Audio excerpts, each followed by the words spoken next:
இன்றைக்கி நம்ம ரொம்பவே அருமையான டேஸ்ட்டில் ஈஸியாக எப்படி மட்டன் குழம்பு செய்கிறதுன்னு பார்க்க போகிறோம். இந்த மாதிரி நீங்கள் ஒரு டைம் மட்டன் குழம்பு வச்சு பாருங்கள், அவ்வளோ ஒரு மணமாகவும் டேஸ்ட்டாகவும் இருக்கும். எவ்வளோ தான் நீங்கள் வீட்டில் மசாலா அரைச்சி மட்டன் குழம்பு வச்சாலுமே விசேஷ வீட்டில் உள்ள மட்டன் குழம்பு மாதிரி ருசியும் மனமும் உங்களுக்கு கொடுக்கலையா, அப்போ இந்த மாதிரி ஒரு டைம் நீங்கள் மட்டன் குழம்பு வச்சு பாருங்கள், அவ்வளோ ஒரு அருமையான டேஸ்ட்டாக இருக்கும். ஹலோ ஃப்ரெண்ட்ஸ், வெல்கம் டு சமையல் டிலைட்.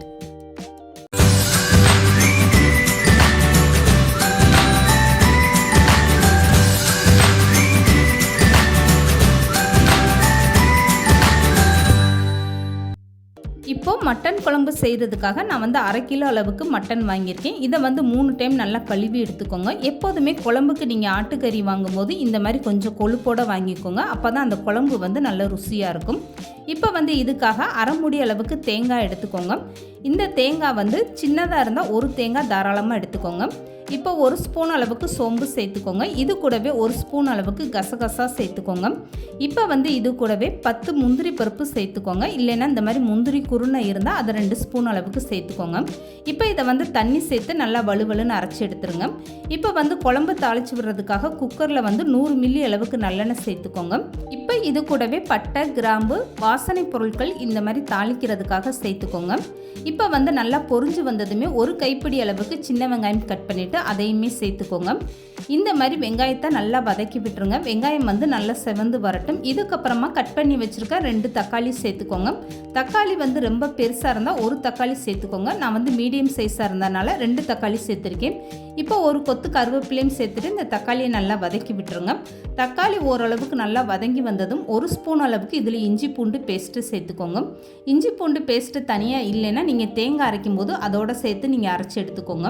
இஞ்சி பூண்டு சேர்த்து வதக்கும் போதே உங்களுக்கு நல்ல ஒரு வாசனை வர ஆரம்பிக்கும். அது வரைக்குமே இஞ்சி பூண்டை நல்ல எண்ணெயிலே இந்த மாதிரி வதக்கி விட்டுருங்க.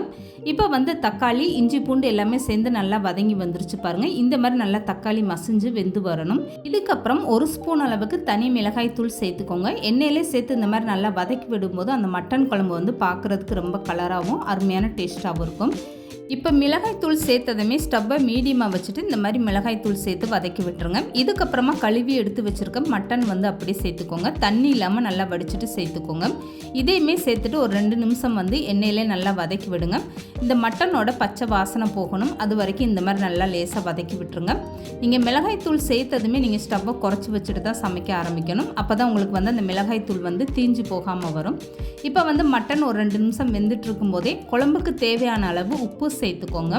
இந்த மாதிரி நீங்கள் உப்பு சேர்த்து வதக்கும் போது கறி சீக்கிரமாகவே நல்லா வதங்கிடும். இப்போ கறியை நல்லா வதக்கி விட்டாச்சு. இதுக்கப்புறமா மற்ற மசால் பொடி எல்லாமே சேர்த்துக்கலாம். இப்போ இது கூடவே 2 ஸ்பூன் அளவுக்கு வீட்டில் இருக்கக்கூடிய மசால் பொடி 2 ஸ்பூன் சேர்த்துக்கோங்க. எல்லா குழம்புக்குமே பயன்படுத்தக்கூடிய இந்த மசால் பொடியிலேருந்து 2 ஸ்பூன் சேர்த்துக்கோங்க. இப்போ இது கூடவே 2 ஸ்பூன் அளவுக்கு மல்லித்தூள் சேர்த்துக்கோங்க. இப்போ 1/2 ஸ்பூன் அளவுக்கு கறி மசாலா தூள் சேர்த்துக்கோங்க. இது கூடவே 2 ஸ்பூன் அளவுக்கு ஜீரகத்தூள் சேர்த்துக்கோங்க.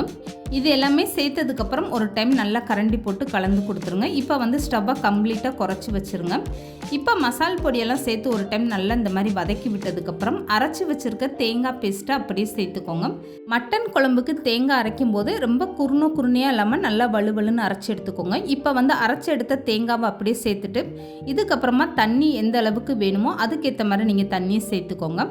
இதெல்லாமே சேர்த்துட்டு ஒரு டைம் நல்லா கலந்து கொடுத்துட்டு உப்பு உரப்பு உங்கள் டேஸ்ட்டுக்கு ஏற்ற மாதிரி பார்த்துக்கோங்க. நான் 1/2 கிலோ மட்டன்றனால அதுக்கேற்ற மாதிரி மசால் பொடி எல்லாமே சேர்த்துருக்கேன். நீங்கள் கூடுதலாக மட்டன் எடுக்கும்போது அதுக்கேற்ற மாதிரி கூடுதலாக மசால் பொடி எல்லாமே சேர்த்துக்கோங்க. இப்போ ஒரு டைம் மசால் பொடியெல்லாம் சேர்த்ததுக்கப்புறம் கரண்டி போட்டு கலந்து கொடுத்துட்டு அப்படியே குக்கரை மூடி போட்டு வச்சுருங்க. இதுக்கப்புறம் குக்கரில் விசில் மாட்டி விட்டுருங்க. அவ்வளோதாங்க, 3 விசில் வந்தால் போதும். ரொம்பவே அருமையான டேஸ்ட்டில் நம்மளுக்கு மணக்க ரொம்பவே சூப்பரான மட்டன் குழம்பு ரெடி ஆகிடும். ஒரு சிலர் வாங்குகிற கறி ரொம்ப முத்தின கறினா உங்களுக்கு வேகிறதுக்கு கொஞ்சம் டைம் எடுக்கும். அப்போ உங்களுக்கு வேகலைன்னா நீங்கள் கூடுதலாக 2 விசில் வச்சு எடுத்துக்கோங்க. இப்போ நான் 3 விசில் வச்சு எடுத்திருக்கேன். மட்டன் குழம்பு ரொம்பவே மணக்க சூப்பராக ரெடி ஆயிடுச்சு பாருங்கள். எனக்கு 3 விசில்லே மட்டன் ரொம்பவே சூப்பராக வெந்து வந்துருச்சு. இப்போ நான் கறியை எடுத்துகிட்டு கையில் ஒன்று அமுக்கி கட்டுறேன் பாருங்கள். எந்த அளவுக்கு நல்லா சாஃப்டாக ரொம்பவே சூப்பராக வெந்து வந்திருக்கு பாருங்கள். ஒரு சில குக்கர் சீக்கிரமாகவே வேகாது, அப்படி இல்லைன்னா மட்டன் சீக்கிரமாக வேகாமல் இருக்கும். அந்த மாதிரி டயத்தில் நீங்கள் கூடுதலாக 2லேருந்து 3 விசில் வச்சு எடுத்துக்கோங்க. இப்போ குழம்பு ரொம்பவே சூப்பராக ரெடி ஆயிடுச்சு. இதுக்கு மேலே கொத்தமல்லி தூவிட்டு நல்லா கலந்து கொடுத்துருங்க. அவ்வளோதாங்க. குக்கர் மூடியை நீங்கள் திறக்கும் போதே இந்த மட்டன் குழம்பு வாசனை விசேஷ வீட்டில் வைக்கக்கூடிய மட்டன் குழம்பு மாதிரி அவ்வளோ ஒரு வாசனையாகவும் சாப்பிடும்போது அவ்வளோ ஒரு அருமையான டேஸ்ட்டாக இருக்கும். குக்கரில் வெறும் 3 விசில் வச்சிங்கன்னா போதுங்க. ரொம்பவே ஈஸியாக நம்மளுடைய மட்டன் குழம்பு அருமையாக ரெடி ஆகிடுச்சு பாருங்கள். இந்த மட்டன் குழம்பு இட்லி, தோசை, ஒயிட் ரைஸு, சப்பாத்தின்னு எல்லாத்துக்குமே அருமையான டேஸ்ட்டாக இருக்கும். கண்டிப்பாக இந்த மாதிரி ஒரு மட்டன் குழம்பு நீங்களும் ட்ரை பண்ணி பாருங்கள். இந்த வீடியோ பிடிச்சிருந்தா லைக் பண்ணுங்கள், ஷேர் பண்ணுங்கள். மறக்காமல் சமையல் டிலீட் சேனலை சப்ஸ்கிரைப் பண்ணுங்கள்.